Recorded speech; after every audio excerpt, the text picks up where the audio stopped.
Starting में हम लोग क्या पढ़ रहे थे, कूलॉम्ब के नियम पढ़े थे। ठीक है, तो जो कूलॉम्ब के नियम था कूलॉम्ब का, ठीक है, वो हमारा क्या था कि किसी बिंदु आवेश के कारण, ठीक है, किसी बिंदु आवेश के कारण जो हमारा स्थिर वैद्युत बल लगता था, ठीक है, उसका परिमाण बताता था। ठीक है, तो वो जो हमारा कूलॉम्ब का नियम था वो किसके लिए था, बिंदु आवेश के लिए था। ठीक है, लेकिन हम जो अगला टॉपिक हम लोग स्टार्ट करने जा रहे हैं वो क्या है, हमारा सतत आवेश वितरण। ठीक है, जो हमारा सतत आवेश वितरण बोलने का मतलब क्या है, यहाँ पर क्या है, सतत है। ठीक है, सतत मीन्स क्या होता है, लगातार या फिर कंटिन्यूअस। ठीक है, तो जो हमारा आवेश होगा, ठीक है, वो आवेश, जो भी हमारा आवेश होगा वो किसी भी सतह पर या फिर किसी भी लाइन पर किसी एक बिंदु में ना होकर के क्या होगा, किसी पूरे लाइन पर या फिर पूरी सतह पर होगा। ठीक है, तो इस प्रकार से जब हमारा जो आवेश होता है किसी सतह पर या फिर किसी लाइन पर या फिर किसी आयतन पर समान रूप से वितरित होता है, ठीक है, समान रूप से वितरित होता है, तो उसको हम लोग क्या बोलते हैं, सतत आवेश वितरण। ठीक है, इसका परिभाषा क्या हो जाएगा, क्या हो जाएगा, यदि आवेश किसी रेखा, सतह और आयतन में समान रूप से वितरित हो तो उसे सतत आवेश वितरण कहते हैं। ठीक है, यहाँ पर जो हमारा एकदम मेन लाइन है, लाइन नहीं बोलना चाहिए, ठीक है, जो हमारा सबसे फोकस पॉइंट है वो क्या है, समान रूप से वितरित हो। ठीक है, यहाँ पर जब भी हमारा ये जो हमारा सतत आवेश वितरण होगा तो वहाँ पर ये समान वर्ड बहुत इंपॉर्टेंट हो जाता है। ठीक है, कि जो भी हमारा चार्ज होगा वो समान रूप से वितरित होगा। ठीक है, तो ये हमारा परिभाषा है।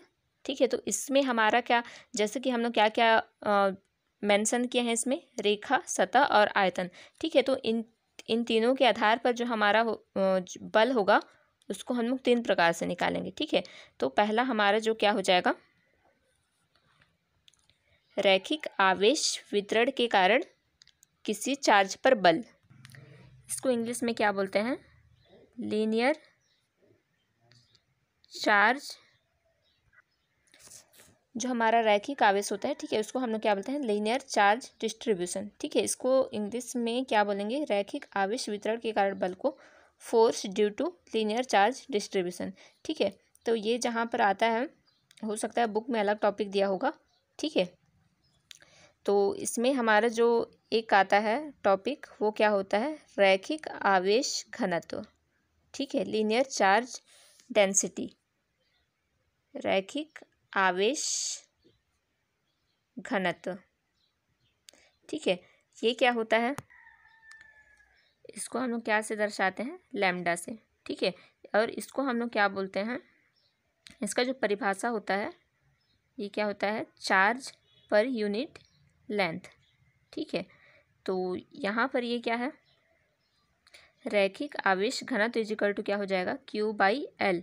ठीक है, इसको क्या परिभाषा के रूप में बुक में क्या दिया हुआ है कि प्रति एकांक लंबाई में आवेश की मात्रा को ही क्या बोलते हैं, रैखिक आवेश घनत्व बोलते हैं। ठीक है, तो इसका परिभाषा आया कैसे है, ठीक है, तो ये L इजिकल टू हम लोग क्या रख देते हैं, 1 रख देते हैं। ठीक है, तो Q, तो लैम्डा इजिकल टू क्या हो जाएगा, Q। ठीक है, तो इसको हम लोग क्या बोल सकते हैं कि प्रति एकांक लंबाई में आवेश की मात्रा को ही क्या बोलते हैं हम लोग, रैखिक आवेश घनत्व। यहाँ पर लंबाई हमारा क्या है, 1 है ना, इसलिए हम लोग क्या बोल रहे हैं, प्रति एकांक। ठीक है, प्रति एकांक लंबाई में क्या है, आवेश की मात्रा को ही हम लोग क्या बोल रहे हैं, रैखिक आवेश घनत्व। ठीक है, तो ये हमारा क्या हो गया, लैम्डा इजिकल टू Q/L। ठीक है, तो इसके बाद हम लोग का क्या हो जाएगा, तो हमको क्या निकालना है, ये जो हमारा रैखिक आवेश घनत्व, रैखिक आवेश वितरण के कारण किसी चार्ज पर हमको बल निकालना है। ठीक है, तो ये हमारा एक रेखा हो गया। ठीक है, तो इस पे हमारा ये यहाँ से यहाँ तक ये रैखिक, ये जो हमारा क्या है, आवेश वितरित हुआ है समान रूप से। ठीक है, तो ये इसकी लंबाई हम लोग टोटल क्या ले लेते हैं, L ले लिए। ठीक है, और ये किसी दूरी r पर एक क्या रखा हुआ है, परीक्षण आवेश। ठीक है, Q0 रखा हुआ है। तो यहाँ पर हमको क्या निकालना है, बल निकालना है। ठीक है, तो जो हमारा कूलॉम्ब का जो नियम था, ठीक है, उसमें F इजिकल टू क्या था, K Q1 Q2 बाई क्या था, आर स्क्वायर था। ठीक है, लेकिन यहाँ पर तो बहुत सारे चार्ज है ना, तो यहाँ पर ये Q2 is equal to Q not पता है। ठीक है, लेकिन यहाँ पर तो पूरे में आवेश वितरित है। ठीक है, तो इस कंडीशन पे कैसे करोगे, तो इसके लिए हम लोग क्या करते हैं, इसलिए हम लोग किस चीज़ का उपयोग किए हैं, ये रैखिक आवेश घनत्व का हम लोग यूज करते हैं। ठीक है, तो इसके लिए हम लोग क्या करते हैं, एक छोटा सा टुकड़ा लेते हैं। ठीक है, एक छोटा सा टुकड़ा लेते हैं, तो ये हमारा क्या हो जाएगा, मान लेते हैं इसमें पूरे में चार्ज कितना है, Q है। ठीक है, तो हम लोग एक छोटा सा टुकड़ा ले रहे हैं, तो यहाँ पर आवेश कितना हो जाएगा, dQ। ठीक है, और क्या हो जाएगा, और इसकी लंबाई कितनी हो जाएगी, छोटी सी लंबाई, L की छोटी सी लंबाई क्या हो जाएगा, dL। ठीक है, तो लैम्डा इज इक्वल टू क्या हो जाएगा, ये जो हमारा लैम्डा था ये पूरे लाइन के लिए था। ठीक है, लेकिन जब हम लोग इस छोटे से टुकड़े के लिए जब हम लोग लैम्डा निकालेंगे तो वो हमारा क्या हो जाएगा, लैम्डा इज इक्वल टू क्या हो जाएगा, dQ बाई क्या हो जाएगा, dL। ठीक है, तो ये हो गया हमारा छोटे से चार्ज के लिए। ठीक है, तो इस छोटे से चार्ज के लिए अब ये क्या हो गया, बिंदु आवेश टाइप से हो गया है, क्योंकि ये भी एक बहुत छोटा टुकड़ा है, तो ये भी जस्ट क्या करेगा, बिंदु आवेश की तरह कार्य करेगा। तो यहाँ पर अब हम लोग कूलॉम का नियम लगा सकते हैं। ठीक है, तो हमारा क्या हो जाएगा, force is equal to F is equal to K। ठीक है, क्या हो जाएगा, Q1 के बदले में क्या है, dQ। ठीक है, Q2 के बदले में क्या है, Q0 बाई ये क्या हो जाएगा, आर स्क्वायर। ठीक है, तो ये जो हमारा बल है, ठीक है, तो ये जो हमारा dQ है, ठीक है, तो ये जो हमारा dQ है, ये dL को इधर पक्षांतर कर देते हैं। ठीक है, तो dQ इज इक्वल टू क्या आ जाएगा, लैम्डा dL। ठीक है, तो dQ इज इक्वल टू हमारा क्या आ गया, लैम्डा dL। ठीक है, सॉरी, और यहाँ पर हमारा ये जो हमारा फोर्स है किसके लिए निकाल रहे हैं, इस छोटे से चार्ज के लिए निकाल रहे हैं। ठीक है, तो इसलिए ये जो हमारा बल है वो क्या लगेगा, थोड़ा सा बल लगेगा। ठीक है, इसलिए हमारा क्या हो जाएगा, ये DF। ठीक है, तो ये हमारा DF हो गया। तो ये DQ के बदले में हम लोग क्या रख सकते हैं, लैम्डा DL। तो ये क्या K। ठीक है, DQ के बदले में क्या रखेंगे, लैम्डा DL। ठीक है, और ये Q नॉट बाई ये क्या हो जाएगा, आर स्क्वायर। ठीक है, तो जब भी हमारे ये DF रहता है तो उसको हम लोग फुल F लाने के लिए हम लोग क्या करते हैं, उसका क्या करते हैं, समाकलन करते हैं। तो दोनों साइड समाकलन कर देते हैं, तो क्या हो जाएगा, इसका दोनों साइड समाकलन कर देंगे तो क्या हो जाएगा, समांतर समाकलन DF इज इक्वल टू क्या हो जाएगा, समाकलन K lambda DL Q not by ये क्या हो जाएगा, आर स्क्वायर। ठीक है, ये जो K है वो हमारा क्या है, कांस्टेंट है, तो इसका ये समाकलन ये क्या हो जाएगा, F हो गया। ठीक है, ये K इसका जब समाकलन, ये जो हमारा K है वो क्या है, कांस्टेंट है, इसलिए क्या आ जाएगा, बाहर आ जाएगा। ठीक है, फिर समाकलन क्या हो जाएगा, लैम्डा ये Q नॉट को इधर ले आते हैं। ठीक है, फिर ये क्या हो जाएगा, DL अपॉन में क्या हो जाएगा, ये आर स्क्वायर। ठीक है, तो कूलॉम के नियम में ये जो हमारा K था उसका वैल्यू क्या था, 1/4 पाई एप्सिलॉन नॉट। ये किस चीज़ के लिए था, वायु या फिर निर्वात के लिए।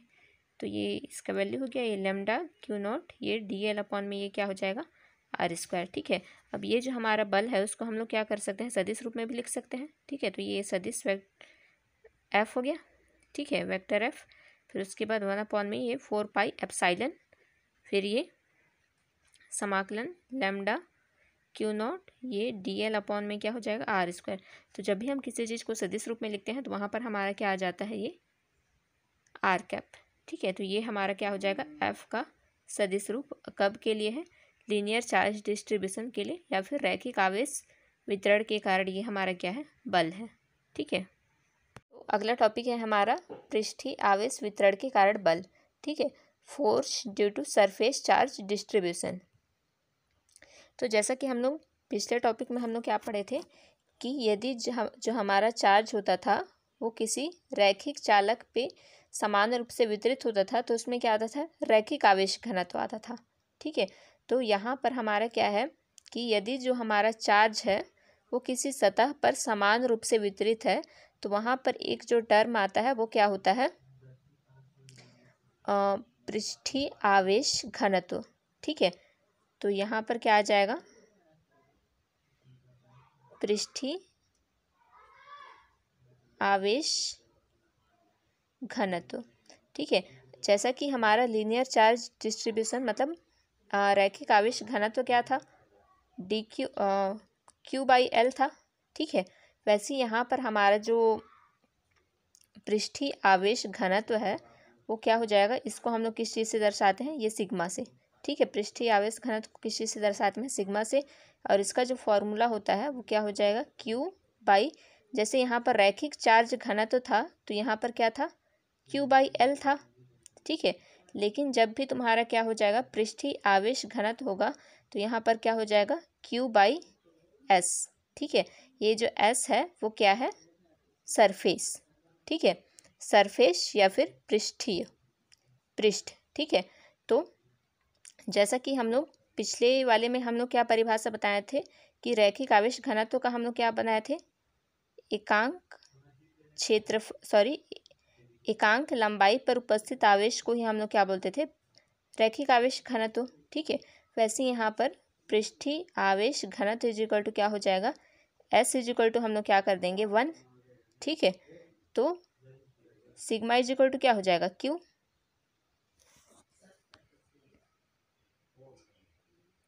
तो इसको भी हम लोग क्या बोल सकते हैं, यहाँ पर और हम लोग क्या किए हैं, S इज इक्वल टू 1 रखे हैं। ठीक है, तो S इज इक्वल टू 1 रखे तो हमारा क्या आ गया, sigma is equal to Q।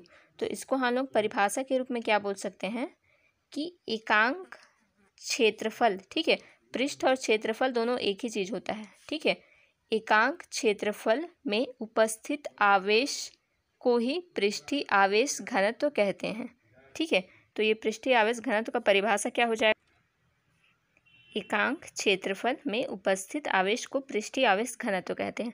ठीक है, एग्जाम में ये इतना S इज इक्वल टू 1 ये सब रखने की ज़रूरत नहीं है। ठीक है, बस समझने के लिए मैं बता रही हूँ। तो यहाँ पर ये इम्पोर्टेंट है। ठीक है, ये एकांक क्षेत्रफल में उपस्थित आवेश को क्या बोलते हैं, पृष्ठीय आवेश घनत्व बोलते हैं। फिर ये पृष्ठीय आवेश घनत्व इज इक्वल टू क्या हो जाएगा, Q/S। ठीक है, तो इसके बाद जो यहाँ पर हम लोग इसका डेरिवेशन करने जा रहे हैं तो यहाँ पर हम लोग क्या ले लेते हैं, एक सरफेस ले लेते हैं। ठीक है, इसमें क्या है हमारा यूनिफॉर्म मतलब समान रूप से क्या है, चार्ज वितरित है। ठीक है, इससे R दूरी पर एक चार्ज Q0 रखा हुआ है जिस पर कि हम लोग को क्या निकालना है, इस सरफेस में जितना भी चार्ज है उसके कारण हमको क्या निकालना है, बल निकालना है। ठीक है, तो ये F हमको क्या करना है, निकालना है। तो इसके लिए हम लोग डेरिवेशन करते हैं तो क्या हो जाएगा हमारा, कूलॉम्ब का नियम। कूलॉम्ब का नियम क्या है, बिंदु आवेश के लिए केवल सत्य है, लेकिन यहाँ पर हमारा क्या है, सरफेस चार्ज है। ठीक है, तो इसके लिए हम लोग क्या करेंगे, जैसे लीनियर चार्ज डिस्ट्रीब्यूशन में हम लोग क्या लिए थे, एक छोटा सा टुकड़ा लिए थे, वैसे यहाँ पर भी क्या करेंगे, एक छोटा सा टुकड़ा लेंगे। तो क्या हो जाएगा, वहाँ पर लाइन था। ठीक है, लाइन की लंबाई थी और यहाँ पर क्या है, सरफेस है। ठीक है, तो यहाँ पर जो हम लोग सरफेस लेंगे, छोटा सा टुकड़ा लेंगे किसी क्षेत्रफल का, तो वो क्या हो जाएगा, DS। ठीक है, ये हमारा DS हो गया। ठीक है, अब ये जो हमारा DS है इसमें जो चार्ज है वो हमारा क्या हो जाएगा, DQ। ठीक है, तो ये छोटे से क्षेत्रफल में ये छोटा सा चार्ज हमारा क्या है, DQ। तो इसका जो हमारा क्या हो जाएगा, पृष्ठीय आवेश घनत्व। ठीक है, इस छोटे से क्षेत्रफल के लिए। ठीक है, इस छोटे से क्षेत्रफल के लिए हमारा क्या हो जाएगा, पृष्ठीय आवेश घनत्व या फिर सरफेस चार्ज डेंसिटी क्या हो जाएगा, सिग्मा इज इक्वल टू क्या हो जाएगा, DQ/ क्या हो जाएगा, DS। ठीक है, तो इसके बाद F इज इक्वल टू, चूँकि ये हमारा क्या हो गया, एक छोटा सा चार्ज है। ठीक है, तो अब इसमें हम लोग क्या लगा सकते हैं, कूलॉम्ब के नियम लगा सकते हैं। और यहाँ पर हम लोग क्या कर रहे हैं, छोटे से क्षेत्रफल के लिए निकाल रहे हैं, इसलिए ये हमारा क्या हो जाएगा, छोटा सा फोर्स। तो ये हमारा क्या हो जाएगा DF, ठीक है। तो पहला चार्ज हमारा क्या हो गया, ये वाला DQ, ठीक है। दूसरा चार्ज हमारा क्या हो गया, ये Q0, यहाँ पर K आता है, ठीक है। ये नीचे क्या हो जाएगा, K Q1 Q2 बाई ये क्या हो जाएगा R², ठीक है। तो यहाँ से हम लोग DQ का वैल्यू निकाल लेंगे, ठीक है। तो DQ इज इक्वल टू क्या हो जाएगा, DS को इधर पक्षांतर कर देते हैं, ठीक है। इसको तो यहाँ पर थोड़ा सा समझने में दिक्कत हो जाएगा, तो इसको एक लाइन और इधर नीचे उतार रही हूँ, ठीक है।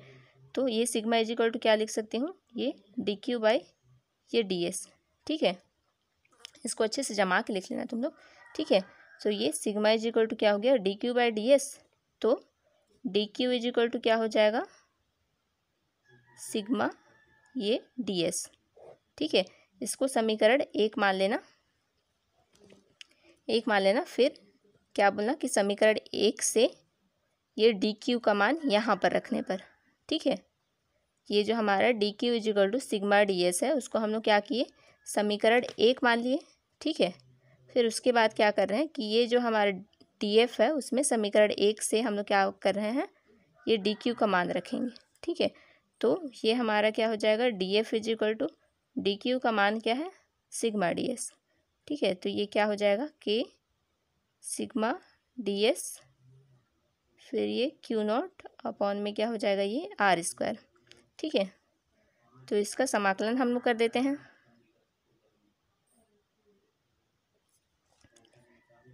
तो क्या हो जाएगा, ये DF, ये समाकलन K सिग्मा ये DS Q0 बाई ये क्या हो जाएगा R²। तो ये जो हमारा DF है इसका समाकलन करेंगे तो हमारा क्या आ जाएगा F, ठीक है।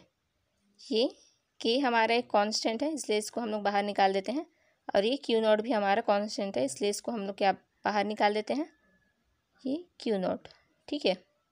तो ये अंदर क्या बच जाएगा, सिग्मा DS अपॉन में क्या हो जाएगा, ये R², ठीक है। तो यहाँ पर हम लोग ये K का वैल्यू भी रख सकते हैं, ठीक है। तो K का वैल्यू हमारा क्या था, 1 अपॉन में 4 पाई एप्सिलॉन, ठीक है। ये क्या हो जाएगा Q0, फिर ये समाकलन सिग्मा DS अपॉन में ये R², ठीक है। तो इसको हम लोग सदिश रूप में भी लिख सकते हैं, तो ये क्या हो जाएगा, Q0 अपॉन में ये 4 पाई एप्सिलॉन समाकलन, फिर ये सिग्मा DS अपॉन में ये क्या हो जाएगा R², ठीक है। और ये हमारा क्या हो जाएगा, सदिश वेक्टर, एकक सदिश या फिर यूनिट वेक्टर। तो ये हमारा सदिश रूप में हो गया, ठीक है। तो बस इतना ही है इसमें। अगला टॉपिक है हमारा आयतन आवेश वितरण के कारण बल, ठीक है। इसको इंग्लिश में क्या बोलते हैं, force due to volume charge distribution. तो ये जैसा कि हम लोग पिछले में देखे थे कि उसमें सरफेस वितरण में क्या था, सरफेस आवेश वितरण में सरफेस आवेश घनत्व निकालना पड़ता था, ठीक है। इसमें भी हमारा क्या होता है, आयतन आवेश फिर ये घनत्व, ठीक है। इसको रो से दर्शाते हैं, ठीक है। तो जैसा कि क्या होता था, लीनियर के लिए क्या होता था, लीनियर चार्ज डिस्ट्रीब्यूशन के लिए Q/L होता था, ठीक है। वैसे सरफेस चार्ज के लिए, सरफेस चार्ज डेंसिटी के लिए क्या होता था, Q/S होता था। वैसे हमारा क्या हो जाएगा, आयतन आवेश घनत्व क्या हो जाएगा, Q तो ऊपर रहेगा, ठीक है, लेकिन नीचे क्या हो जाएगा V, ठीक है।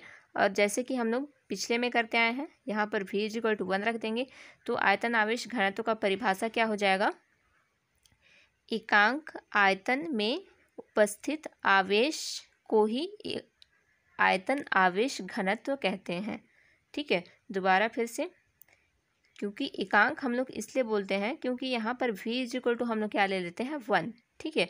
तो एकांक आयतन में उपस्थित आवेश की मात्रा को ही हम लोग क्या बोलते हैं, आयतन आवेश घनत्व, ठीक है। तो ये हम लोग एक सरफेस ले लेते हैं, ठीक है।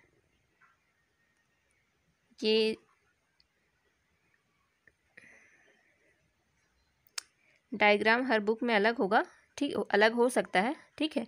तो ये हमारा एक बर्तन बोल सकते हैं या फिर कुछ भी हो सकता है, ठीक है। तो इसके अंदर क्या भरा हुआ है, चार्ज, ठीक है। तो आयतन मतलब क्या होता है, धारिता होता है ना। तो किसी भी वस्तु के धारण करने की क्षमता को ही हम लोग क्या बोलते हैं, धारिता, और धारिता को ही क्या बोलते हैं, आयतन, ठीक है। तो ये एक बर्तन है हमारा और उसमें क्या भरा हुआ है, हमारा चार्ज भरा हुआ है, ठीक है। वो भी क्या, समान मात्रा में भरा हुआ है, ठीक है, समान तरीके से वितरित है पूरा इसमें, इसके आयतन में, ठीक है। तो इसको हम लोग क्या बोल देंगे, आयतन आवेश वितरण, ठीक है। तो आयतन आवेश वितरण में जो हमारे इंपॉर्टेंट टर्म है वो क्या है, आयतन आवेश घनत्व। तो आयतन आवेश घनत्व इक्वल टू क्या हो गया, Q/V, ठीक है।